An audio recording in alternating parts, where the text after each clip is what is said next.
Hello guys, welcome back to another video, and today I'd just like to talk about some things that have been going on in my life, and how I've been doing. So, I've been doing pretty well. I've been training our dog Aggie. She's now, I forget now, 10 months old, I think. Yeah, I've been training her. I've been climbing trees, and I've changed my ways too, like with how I connect with nature.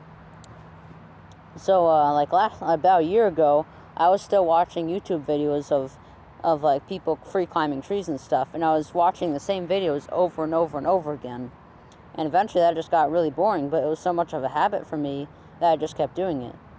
And, and I was also playing video games, or at least Minecraft, and that was getting boring too. It was like, at some point I was like, what's the point? So I just stopped doing both of them. And now I'm more connected with nature. Maybe a couple days out of the week, I'll go out in the woods. I'll just sit down, or lay down. I prefer to lay down and just stare up at the trees. And I don't watch TV at night anymore because I don't feel the need to. And I'm just not really, just separating myself from technology. Because my view of it is YouTube, video games, all TV, all those things.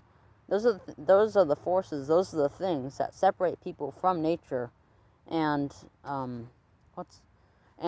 if they're not controlled properly, they can cause health problems. And in the long run, I think they can shorten lives. So why would I want to indulge in those things?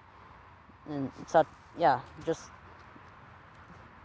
and I just prefer nature instead. Just like to look out the window, look up at the trees, and right now I'm under probably my favorite type of tree, the eastern white pine. Yeah, I love those white pines. I look at the same white pines every day, like this one I'm under, but their beauty never gets old, never. But so I've been doing pretty well. Homeschooling's been going pretty well. I'm still on seventh grade math. I'm not the fastest learner, but me and my dad have been finding new ways to climb with ropes. So we found a way to climb trees without using this an 8-foot slingshot to get a rope in a tree, which is a lot harder than the other way. But the other way is, so what we did is we bought a 115-foot dynamic rope, so it's nice and stretchy. We cut it up into like 13-foot sections. And what we do is we go up in a tree, we free climb up in a tree about 20 feet, and then we tie that 13-foot rope to the tree, and then we clip the other end onto us, so we're tied to the tree. So if we go 13 feet above where the rope is tied, then we're going to fall 26 feet, but that's not all that much. And also, well, kind of is, but with our stretchy rope, we're not going to it's unlikely we'll get seriously injured. So it's just safer. We can still free climb trees, but just with the tethers, basically. Not really free climbing, but whatever. But things have been going pretty well for me. But anyway, and another thing I've taken up is sauntering. So sorry, trying to get my glove back on. Okay. All right. Yeah, another thing I've taken up doing is sauntering. So basically, it's walking slowly and mindfully, like in the woods. I do it in the woods. Basically, you're just walking very, very slowly. Each step is pretty slow, and you're just taking in everything around you and just using your senses and just kind of trying to stay in the present. And one of the ways to stay in the present is just like take deep breaths and like feel.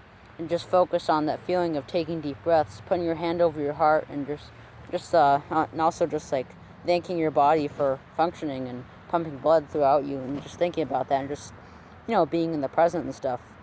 And then, like I mentioned before, lying down in the woods or sitting down in the woods, being completely still.